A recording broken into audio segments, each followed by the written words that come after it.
अनुराग ठाकुर ऊपर चढ़ जाते थे, जो बैरिकेटिंग लगी होती थी, और युवाओं का प्रतिनिधित्व आगे बढ़कर करते थे।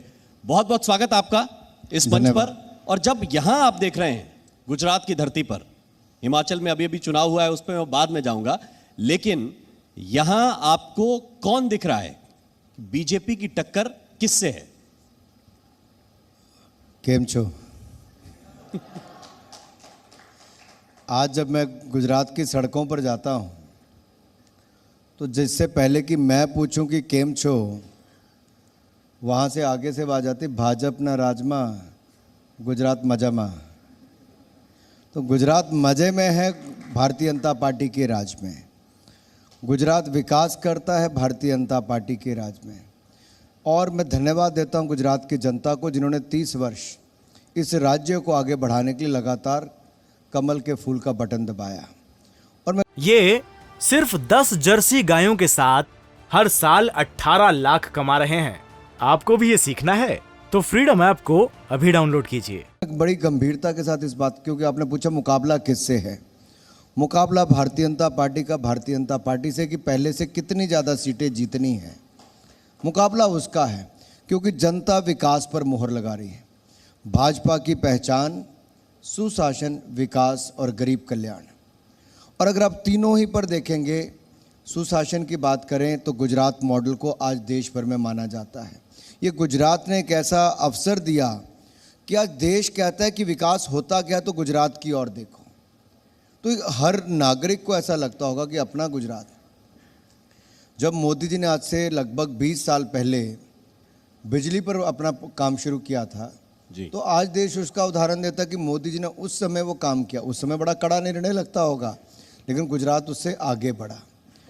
तो लड़ाई जहाँ तक मैं देखता हूँ, मुझे तो कांग्रेस से दिखती है, क्योंकि कांग्रेस वर्षों से यहाँ पर विपक्ष के रूप में भी काम कर रही है। एक और नया राजनीतिक दल आया है। वो पिछले चुनावों में जब मैं उत्तर प्रदेश का सह प्रभारी था चुनाव का, तब वहाँ पर भी अरविंद केजरीवाल जी आए थे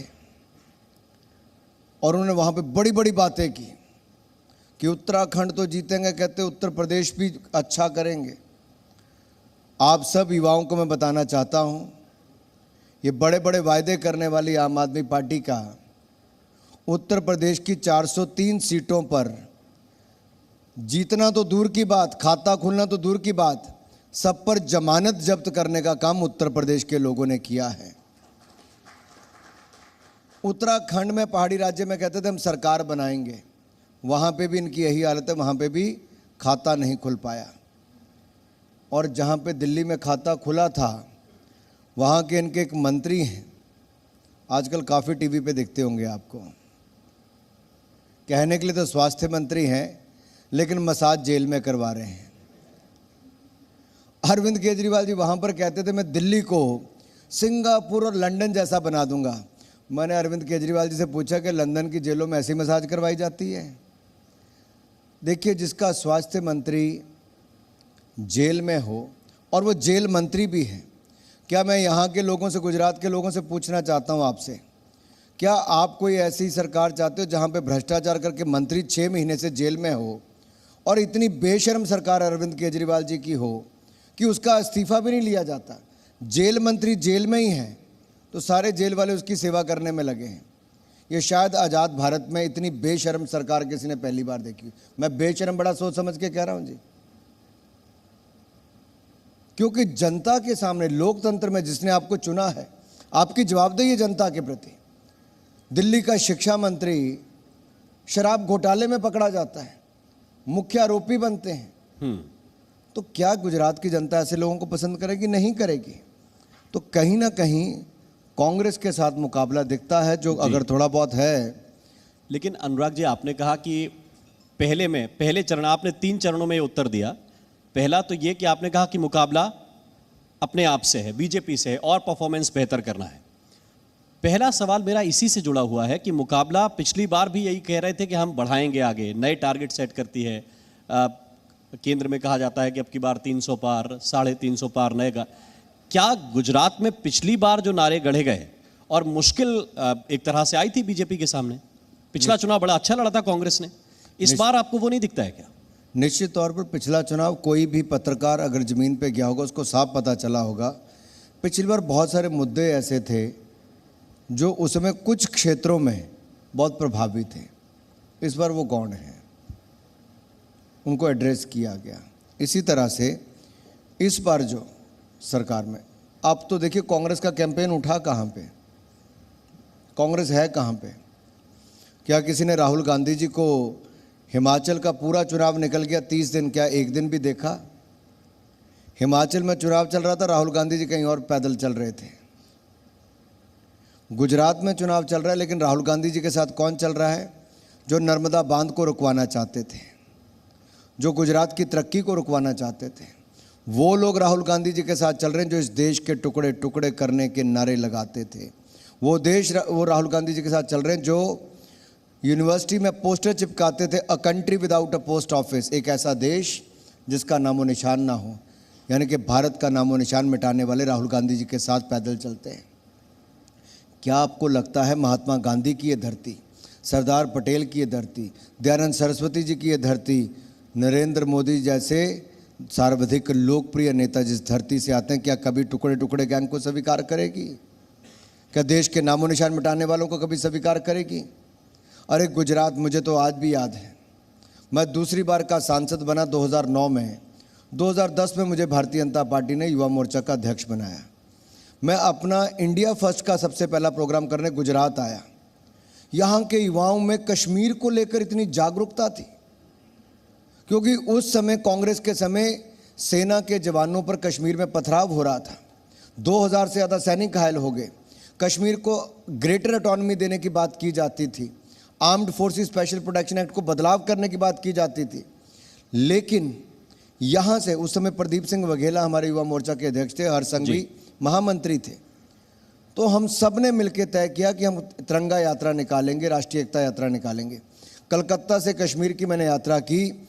आपको जान के प्रसन्नता होगी, लाल चौक पर हमने तिरंगा झंडा फहराना था। जम्मू कश्मीर की सरकार ने पूरी जम्मू कश्मीर की पुलिस के हज़ारों लोगों को जम्मू कश्मीर के बॉर्डर पर लगा दिया कि हम अंदर ना जा पाए। कश्मीर के लाल चौक पर कम से कम रोज के 2000 सैनिक रहते थे कि कोई आए ना, सब होटल के लोगों को चेक किया जाता था। लेकिन गुजरात के ही हर्ष संघवी और प्रदीप सिंह वघेला और हमारे बाकी कार्यकर्ता 7 दिन पहले लाल चौक के सामने होटल में जाके रुके। रोज उनका कमरा चेक होता था कि कहीं तिरंगा झंडा तो नहीं है। अपने देश में चेक होता था तिरंगा झंडा तो नहीं है। लेकिन आप इनकी हिम्मत देखिए, 26 जनवरी को तिरंगा झंडा निकाला भी और लाल चौक पर जाकर गुजरात के लोगों ने फहराया। ये है गुजरात। इसलिए मैं कहता हूँ महात्मा गांधी जी से लेकर सरदार पटेल जी, सरदार पटेल जी ने पूरे देश को एकजुट कर दिया। नेहरू जी की एक गलती कि कश्मीर को 370-35 से विशेष राज्य का दर्जा दिया, लेकिन जब फिर नरेंद्र मोदी जी की सरकार बनी, गृह मंत्री अमित शाह जी बने, धारा 370-35 को सदा सदा के लिए समाप्त कर दिया है। अब आप कभी भी लाल चौक पर जाएंगे। लेकिन गुजरात के लोगों के बीच जाइए तो ये आप ठीक कह रहे हैं कि धारा 370 हटाने का मुद्दा उनके जहन में है, अयोध्या का राम मंदिर का मुद्दा उनके जहन में है, लोगों से बात कीजिए तो। लेकिन जो मूल जरूरतें हैं जैसे महंगाई है, बेरोजगारी है, ये भी तो असर डाल रहे हैं। ये इंपैक्ट नहीं दिखता क्या आपको? धन्यवाद, आपने विषय उठाया।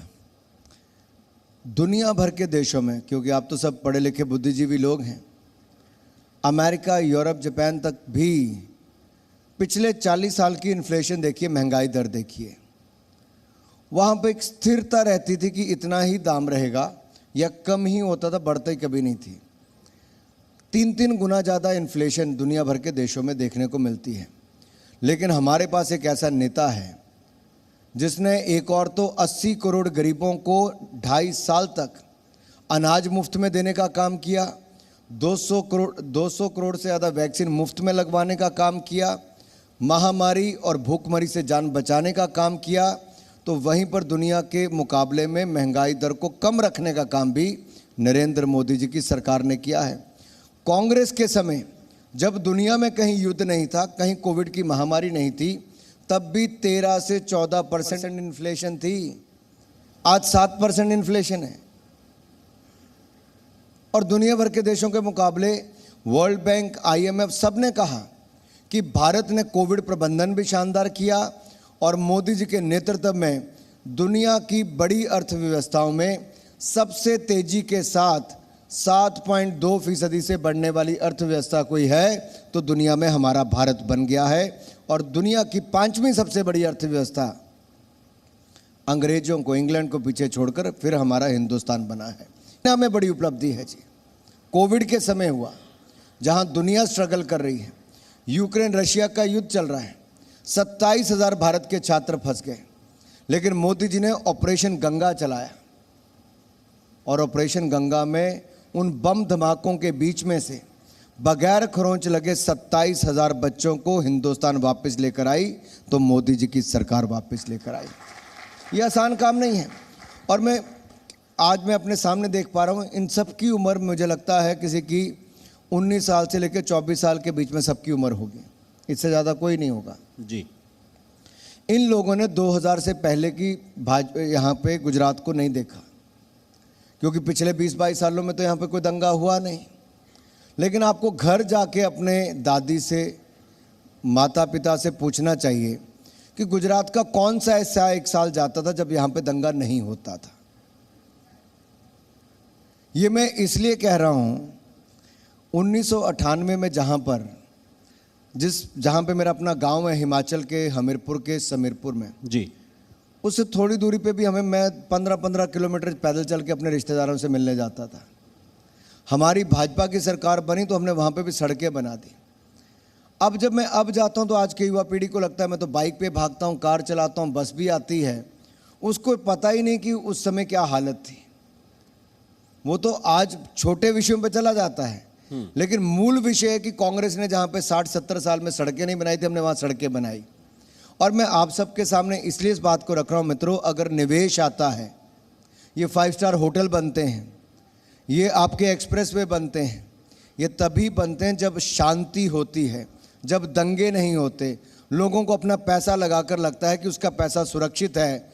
और ये सुरक्षा का भाव किसी ने पहले गुजरात में, अब देश में दिया है, तो नरेंद्र मोदी जी ने देने का काम किया। लेकिन अनुराग जी, ये सवाल राहुल गांधी उठा रहे हैं और उन्होंने तो अपनी यात्रा ही इसी बात पर निकाली है कि देश में नफरत बढ़ रही है, घृणा बढ़ रही है, और बांटने का काम अगर कोई कर रहा है तो वो आप लोग कर रहे हैं। देखिए, राहुल गांधी जी जैसे ही चुनाव आएगा तो आप किसी मंदिर के बाहर खड़ा देखेंगे, फिर देखेंगे कि उसने जनेऊ भी पहन लिया है। इस बार तो नहीं दिख रहा। वैसे तो पिछला गुजरात का चुनाव आपने ठीक याद दिलाया, तो सोमनाथ मंदिर भी वो चले गए। लेकिन मित्रों, सोमनाथ मंदिर जब तोड़ा भी गया था, उसके बाद उसको दिव्य और भव्य किसी ने सोमनाथ मंदिर को बनाया तो नरेंद्र मोदी जी ने बनाया। केदारनाथ मंदिर को दिव्य और भव्य वहाँ पे बनाया तो मोदी जी ने बनाया। काशी विश्वनाथ धाम दिव्य और भव्य बनाई तो मोदी जी ने बनाई। और अब अयोध्या धाम में दिव्य और भव्य राम मंदिर भी बनकर तैयार होगा तो नरेंद्र मोदी जी के ही समय होगा। ये सब मैं आपको कहता हूं। चलिए मैं आपसे दूसरी बात पूछता हूं। 8 साल मोदी जी की सरकार को हो गए जी। हमने कहा था हम भ्रष्टाचार मुक्त शासन देंगे। कांग्रेस के 10 साल उठा के देखो, 2004 से 14 तक 2G घोटाला हुआ कि नहीं हुआ, कॉमनवेल्थ गेम घोटाला, अंतरिक्ष घोटाला, सबमरीन घोटाला, अगस्ता वेस्टलैंड घोटाला, एक के बाद दूसरा घोटाला इनकी सरकार में हुआ। हमारे 8 साल में कोई 1 रुपये का आरोप नहीं लगा पाया। दूसरा, जब मैं गरीब कल्याण की बात करता हूं तो 3 करोड़ 20 लाख लोगों को पक्के मकान बना कर दिए। किसी से जाति धर्म पूछा? नहीं पूछा।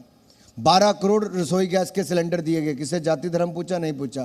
13 करोड़ शौचालय बना कर दिए, जाति धर्म पूछा? नहीं पूछा। हर घर को नल से जल देने, किसी का जाति धर्म पूछा? नहीं पूछा। लेकिन इनके समय, कांग्रेस के समय, जाति धर्म संप्रदाय पर देश को बांट कर राज किया जाता था। अंग्रेज चले गए, लेकिन अंग्रेज अपनी मानसिकता कांग्रेस पार्टी को देकर गए थे। इन्होंने बांटो और राज करो इसी नीति पर काम किया है। आपने घोटालों का जिक्र किया, लेकिन विपक्ष के लोग ये कहते हैं कि घोटाले तो तब पकड़ेंगे जब एजेंसी फ्री होगी। ईडी को आपने जेब में रखा है, सीबीआई को आपने जेब में रखा है, केवल विपक्ष के सांसद, उनके नेता, बड़े नेताओं को आप लोग टॉर्चर करते हैं, उनका आरोप यह है, परेशान करते हैं। देखिए, चलो मैं इस पे भी आ जाता हूँ। 8 साल हुए, क्या एक भी किसी भ्रष्टाचार का आरोप तथ्यों सहित किसी विपक्षी दल ने भारतीय जनता पार्टी के ऊपर लगाया? मैं खुले मंच पे पूछ रहा हूं जी। मैं कोई 8 महीने की नहीं, 8 साल की बात कर रहा हूं। अगर कहे तो आप नाम लीजिए और उस पर कार्रवाई ना हो तो मैं फिर बताइए। लेकिन जहां पर तथ्य सबूत हैं, नेशनल हेराल्ड से लेकर बोफोर्स घोटाले से जीप घोटाले तक, ये सब कांग्रेस पार्टी के नेताओं पर है।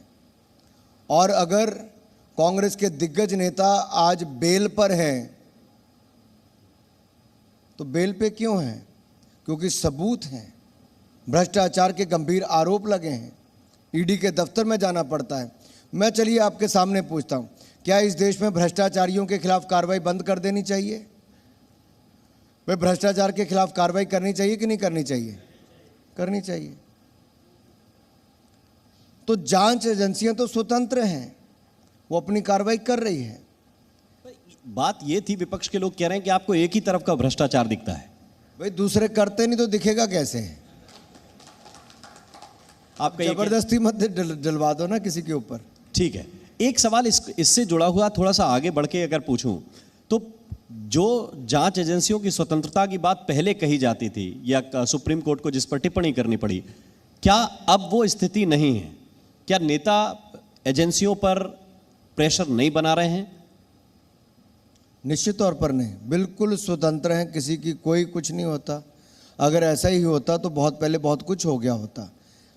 इस देश में देखिए एक आदत पड़ गई है, अगर आप चुनाव हार जाओ तो आप इलेक्शन कमीशन पर ठीकरा फोड़ दो और इलेक्ट्रॉनिक वोटिंग मशीन ईवीएम पर ठीकरा फोड़ दो। कांग्रेस सदा करती रही।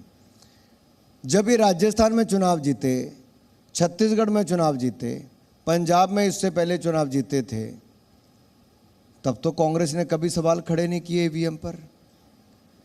लेकिन चुनाव हार जाएं तो ईवीएम पर प्रश्न चिन्ह खड़ा करते हैं। नहीं, अब तो सवाल नया है। वो कह रहे हैं आप लोग विधायक खरीद लेते हैं।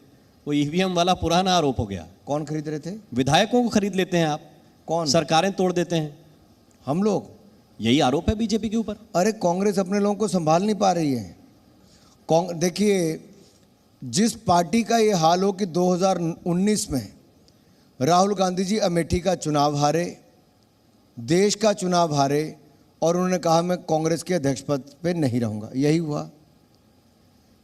इस देश का सबसे पुराना राजनीतिक दल 3 साल तक अपना राष्ट्रीय अध्यक्ष नहीं चुन पाता है, तो राजनीति क्या करेगा? चुनाव क्या लड़ेंगे?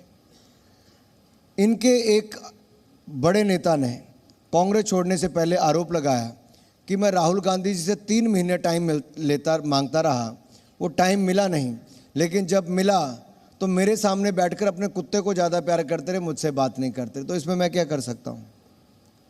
समय तो राहुल गांधी जी को देना है, इनके पार्टी के नेताओं को, अपने नेताओं को देना है। क्यों छोड़ रहे हैं कांग्रेस पार्टी को? सुनवाई नहीं है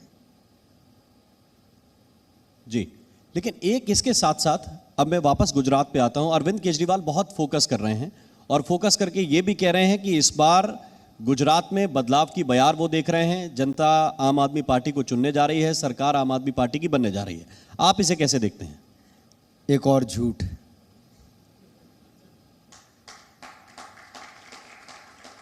एक और झूठ। झूठ पर झूठ बोलने का रिकॉर्ड किसी ने काम किया तो इसी आदमी ने किया है, जिसका नाम अरविंद केजरीवाल है। और केजरीवाल जी की शुरुआत ही झूठ से हुई। जब भ्रष्टाचार के खिलाफ मुहिम चलाने लगे तो अन्ना हजारे जी को पकड़ कर लाए और मीडिया के सामने कहा मैं कभी चुनाव नहीं लड़ूंगा, राजनीति में नहीं आऊंगा। आए कि नहीं आए? फिर बच्चों की कसम खाई, बेटियों की, मैं आए नहीं आऊंगा। फिर कसम खाई कि मैं कभी बड़ी गाड़ी नहीं लूंगा, एक नहीं 4-4 गाड़ियां इकट्ठी लेके चलते। फिर कहा मैं सुरक्षा नहीं लूंगा, दिल्ली की सुरक्षा तो ली, पंजाब सरकार की सुरक्षा भी ले ली। फिर कहा मैं बड़ा मकान नहीं लूंगा, मकान क्या इतनी बड़ी कोठी ली है कि स्विमिंग पूल 25 करोड़ का बीच में अपना नया बना कर लिया है। फिर वो उत्तर प्रदेश के चुनाव में आए, कहा कि बस एक तरफा जीत होगी, खाता भी नहीं खुल पाया, उत्तराखंड में भी नहीं खुल पाया। मैं हिमाचल में था अभी, जहाँ पर आम आदमी पार्टी ने कहा कि हम सरकार बनाएंगे। 4 महीने पहले अरविंद केजरीवाल जी अपनी दुकान बंद करके हिमाचल से चले गए। गुजरात वाले भी जल्दी ताला लगा के भेज देंगे। अच्छा, एक बात आप ये बताइए कि अगर इतना मजबूती के साथ चुनाव लड़ रहे हैं तो फिर बार बार लौट के हिंदुत्व के मसले पे क्यों आना पड़ता है? चुनाव से एन पहले एक कमेटी बना दी गई जो ये देखेगी कि कैसे समान नियम सबके लिए होने चाहिए। बात तो ये हुई थी कि एक देश में एक कानून हो, लेकिन ये राज्यवार सिलसिला चुनाव से पहले क्यों शुरू हो जाता है? देखिए, क्योंकि हर चुनाव में आप अपना संकल्प पत्र लेकर आते हो। कुछ पार्टियां ऐसी हैं जो संकल्प पत्र लेकर तो आती हैं या घोषणा पत्र लेकर आती हैं, लेकिन पूरा नहीं करती हैं। लेकिन मैं इस बात को बड़े गर्व के साथ कहता हूं कि भारतीय जनता पार्टी जो भी संकल्प पत्र लेकर आती है उसको निभाने का हर संभव प्रयास करती है। हमने आज नहीं, पिछले 30 दशक से उठाकर देखिए, हमने कहा था हम दिल्ली में सत्ता में आएंगे, देश में सत्ता में आएंगे तो धारा 370-35A को हटाएंगे, ट्रिपल तलाक से निजात दिलाएंगे, भव्य राम मंदिर बनाएंगे, यूनिफॉर्म सिविल कोड लागू करके दिखाएंगे।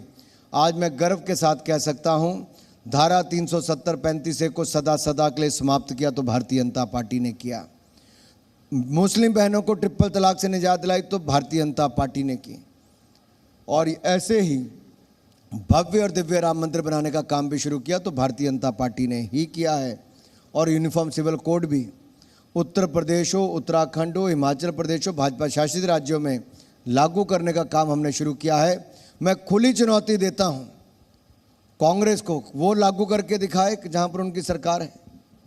वो क्यों नहीं करते? वो तो कह रहे हैं कि ये सब करके आप लोग दरअसल भारत तोड़ने का काम कर रहे हैं और ये आप लोग जोड़ने उल्टा का है, काम है।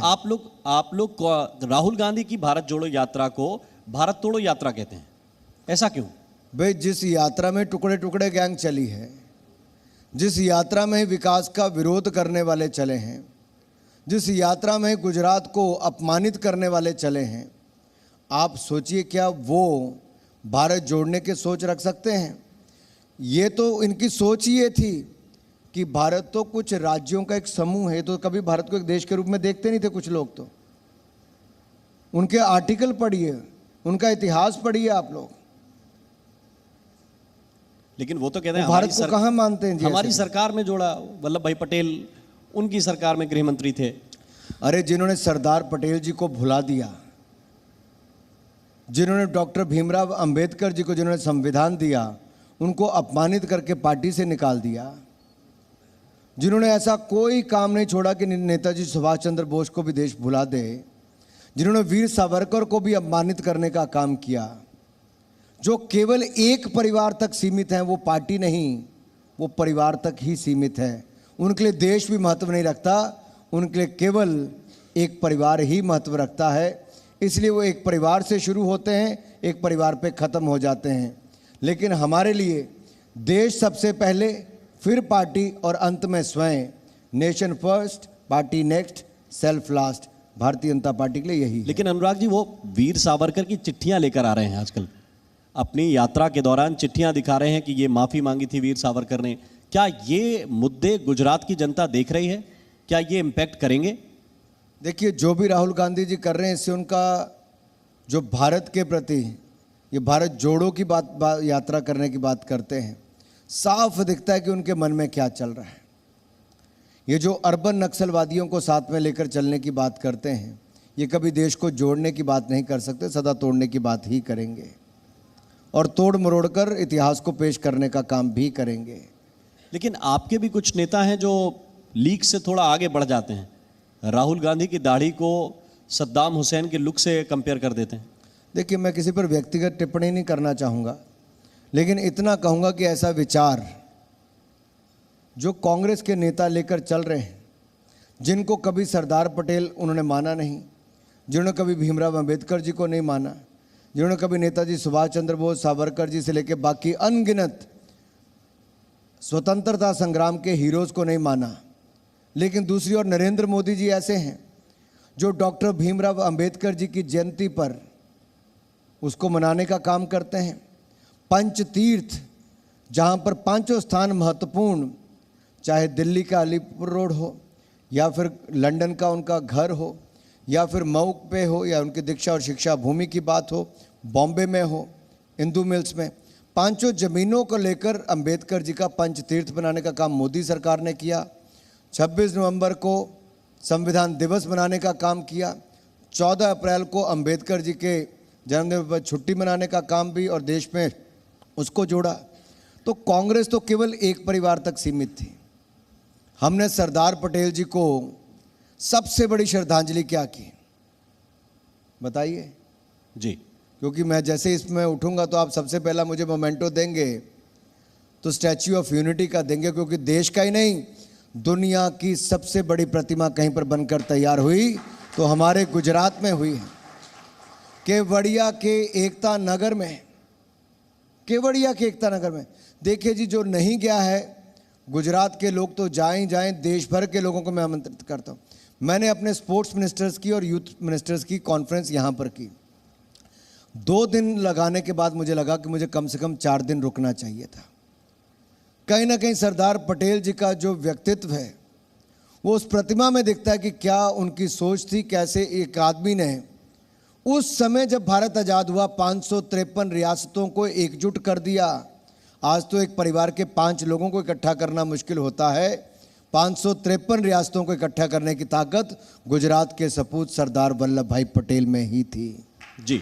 अच्छा, मैं चूंकि शुरुआत टक्कर से हुई थी, गुजरात में तो आप कह रहे हैं कि कांग्रेस से टक्कर है, लेकिन अगर मैं 2024 के संदर्भ में पूछूं, क्योंकि उसकी भी तैयारी होने लगी है, नड्डा जी बैठकें कर रहे हैं उसके सिलसिले में भी, तो सवाल यह है कि 2024 में राहुल गांधी को प्रतिद्वंदी मानते हैं या अरविंद केजरीवाल हैं या कोई तीसरा आप मानते हैं? देखिए, देश की जनता बहुत समझदार है। 2014 का चुनाव आया तो कांग्रेस के लोगों ने क्या कहा? किसी ने मोदी जी को नीच कह दिया, किसी ने चाय बेचने वाला कह दिया, और एक तरफ कांग्रेस के इतने घोटाले थे कि लाखों करोड़ की लूट हो चुकी थी। तो मीडिया के लोग भी कहते थे कहाँ भाजपा जीतेगी, इनके पास तो पैसा भी है, बहुत पुरानी पार्टी भी है, और मोदी जी पर तीखे हमले हो रहे थे। लेकिन देश की जनता ने, जो समझदार है, देश बेचने वाली कांग्रेस को हरा दिया, ईमानदार चाय बेचने वाले मोदी जी को देश का प्रधानमंत्री बना दिया। ये 2014 में किया। 5 साल अच्छी सरकार चली तो 2019 में पहले से ज़्यादा सीटें जिताकर फिर प्रधानमंत्री बना दिया। और ये तय 2000 कब किया था? 2017 में गुजरात की जनता ने तय कर दिया था फिर मोदी सरकार आएगी, और इस बार 2022 के चुनाव में गुजरात की जनता तय कर देगी 2024 में भी नरेंद्र मोदी ही देश के प्रधानमंत्री बनेंगे। एक रिफ्लेक्शन होगा, आप ये कह रहे हैं, लेकिन इसके साथ साथ आप, चूंकि एक और स्टेट है जहां चुनाव हो चुका है और आपसे उसकी चर्चा ना हो ऐसा हो नहीं सकता है, वहां पर क्या माहौल देख रहे हैं? वहां भी बीजेपी वर्सेस कांग्रेस ही माना, क्योंकि आम आदमी पार्टी तो आपने कहा बीच में लड़ाई छोड़कर भाग गई। इस बार क्या पिछले रिकॉर्ड टूटने जा रहे हैं? देखिए, वहाँ पर 5 साल एक सरकार, 5 साल दूसरी सरकार का चलन बहुत वर्षों से है। लेकिन जो शानदार काम हिमाचल प्रदेश की सरकार ने किया और केंद्र का जो सहयोग मिला, मुझे पूर्ण विश्वास है हम हिमाचल में तो सत्ता में आएंगे ही, गुजरात में भी उससे पहले से ज़्यादा सीटें जीतकर हम सत्ता में आएंगे। और गुजरात में तो मैं कह सकता हूँ कि हिमाचल का चुनाव अब तो हो चुका, और हिमाचल के लोग मोदी जी को इतना प्यार करते हैं। 1994 से लेकर 2001 तक मोदी जी हिमाचल प्रदेश के प्रभारी थे और हिमाचल के चप्पे चप्पे को जानते हैं। हिमाचल के लिए बहुत कुछ दिया भी मोदी जी ने, और हिमाचल के लोगों ने दिल खोलकर मोदी जी का समर्थन करेंगे। लोकसभा के चुनाव 2014 में हुए, 19 में हुए, चारों की चारों सीटें जिताई, और रिकॉर्ड मतों से देश में सबसे ज़्यादा वोट अगर कहीं पे मिला तो हिमाचल प्रदेश में। अगर परसेंटेज वाइज बात करेंगे तो हिमाचल प्रदेश में। तो मैं कह सकता हूँ मोदी जी का अपना घर जो गुजरात है और जो दूसरा घर हिमाचल प्रदेश है, दोनों में ही डबल इंजन की सरकार, भारतीय जनता पार्टी की सरकार बनेगी। अच्छा, एक बात आपकी भूमिका को लेकर भी प्रश्न खड़े हो रहे हैं कि अनुराग ठाकुर मोदी जी के साथ कंफर्टेबल हैं उनकी कैबिनेट में, या आपके जो समर्थक हैं, जो आपके चाहने वाले हैं, वो ये भी चाहते हैं कि हिमाचल की कमान भी संभालें? ये आप चाह रहे हैं? बहुत से आपके चाहने वाले चाहते हैं। ये कभी किसी चैनल के मंच पर तय नहीं होता किसको कहाँ पे जिम्मेदारी निभानी है। भारतीय जनता पार्टी में कोई भी कार्यकर्ता किसी भी पद तक पहुंच सकता है, और उसका जीते जाते उदाहरण हमारे आज तक के जो राष्ट्रीय अध्यक्ष हैं और जो प्रधानमंत्री पद तक अटल जी हों या फिर नरेंद्र भाई मोदी हों, इन सब ने एक कार्यकर्ता के रूप में यात्रा शुरू की और शीर्ष पद तक पहुंचे। यही भारतीय जनता पार्टी की विशेषता है, और यही कारण है कि मोदी जी के नेतृत्व में भारतीय जनता पार्टी दुनिया का सबसे बड़ा राजनीतिक दल बना है। देश में सबसे ज़्यादा सरकारें हैं, सबसे ज़्यादा सांसद, सबसे ज़्यादा विधायक, सबसे ज़्यादा जिला परिषद के सदस्य, प्रधान से लेकर सब तक चुने हुए प्रतिनिधि हैं। अनुराग ठाकुर उनमें से एक कार्यकर्ता है जो कभी युवा मोर्चा के अध्यक्ष की भूमिका निभाता है, तो कभी 4 बार के सांसद हमीरपुर से होने की भूमिका निभाता है। तो पार्टी जो जिम्मेदारी देती है हम उसको निभाते हैं। लेकिन मैं जहाँ पर हूँ बहुत खुश हूँ क्योंकि नरेंद्र मोदी जी से बहुत कुछ सीखने को मिलता है। मैंने अपने जीवन में इतना मेहनत करने वाले नेता बहुत कम देखे हैं और इतने फोकस नेता जिनको पता है कि देश को कैसे आगे लेकर जाना है, क्या रास्ता अपनाना है, कैसे अपनी टीम से काम करवाना है। और यही कारण है हमारा भारत 2014 से 2022 के बीच में, जहां 14 में लोग कहते थे कि भारत का होगा क्या, भ्रष्टाचार से हालत खराब है, लेकिन मोदी जी के आने के बाद वही भारत आज G20 की प्रेसिडेंसी भी कर रहा है, वही भारत आज दुनिया के पहले 5 अर्थव्यवस्थाओं में है, वही भारत आज, मेरा भारत जो है, नंबर 1 अर्थव्यवस्था भी बनने की दिशा में, जो सबसे तेज़ी से बढ़ रही अर्थव्यवस्था उसमें है। और यही नहीं, मेरा भारत अगर दुनिया भर में कुछ चल रहा हो तो उसके बड़े बड़े मंच पर मोदी जी को जो मान सम्मान मिलता है वो 140 करोड़ जनता जो पीछे खड़ी है उसके कारण पूरी दुनिया भर में मान सम्मान मिला है। ये भारत के लोकतंत्र की ताकत है। जी बस, लेकिन एक बात जो आपने धीरे से स्किप कर दी वो ये कि हर व्यक्ति की ये चाहत होती है कि अपनी मिट्टी की थोड़ी सी और सेवा करे, थोड़े और सेवा करे। तो हिमाचल की जिम्मेदारी मिलेगी तो अनुराग ठाकुर की तरफ से यस है? मैं बहुत खुश हूँ एक सांसद के रूप में अपने काम करने की जिम्मेदारी में, और मोदी जी से बहुत कुछ सीखना है और बहुत कुछ करना है। मुझे लगता है जो जिम्मेदारी दी है देश के युवाओं के प्रति, खेल के प्रति, देश के सिनेमा के प्रति या फिर देश के मीडिया के प्रति, मैं आप सबसे एक छोटा सा उदाहरण, आपको अगर सेंट्रल एशियन कंट्रीज़ की बात करें, कज़ाकिस्तान, किर्गिस्तान, तजाकिस्तान वगैरह की, तो क्या लगता होगा वहाँ पे क्या पॉपुलर है? वहाँ का भारतीय सिनेमा इतना पॉपुलर है। अभी सेंट्रल एशिया के 4 देशों के 80 बच्चे आए, उन 80 युवाओं में से कम से कम 30 हिंदी बोलते थे, हिंदी गाने गाते थे, हिंदी गानों पर डांस कर रहे थे। तो आप कल्पना कीजिए आपके सिनेमा की ताकत क्या है कि वो हिंदी को भी बढ़ावा देता है, आपकी संस्कृति और कला को भी देश की दुनिया के अलग अलग हिस्सों तक पहुंचाता है। और सबसे बड़ी बात यह है कि ना केवल पहुंचाता है, उनके दिलो दिमाग पर राज भी करता है।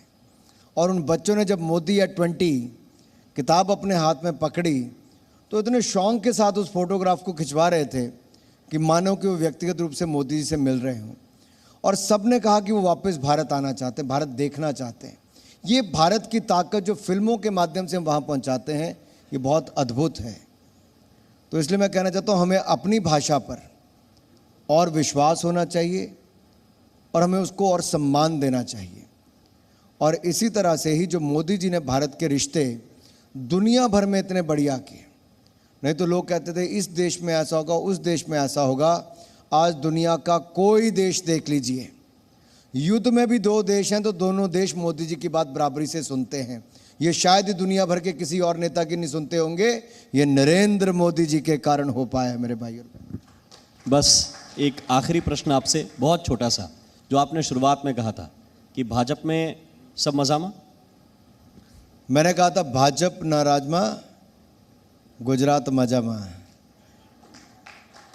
और ये लोग कहते हैं जी यहाँ के, मैं तो पूछता था केम शो करके कि क्या है सब, तो आगे से मजा में आता, लेकिन जैसे मीटिंग खत्म हो सब आके यही कहते। तो इसे ही दोहराने वाले हैं एक बार फिर से। बहुत बहुत शुक्रिया, बहुत बहुत धन्यवाद अनुराग ठाकुर जी, धन्यवाद इस मंच पर आने के लिए और अपनी बात बेबाकी से हमारे साथ जुड़कर रखने के लिए बहुत बहुत शुक्रिया। ये सिर्फ 10 जर्सी गायों के साथ हर साल 18 लाख कमा रहे हैं।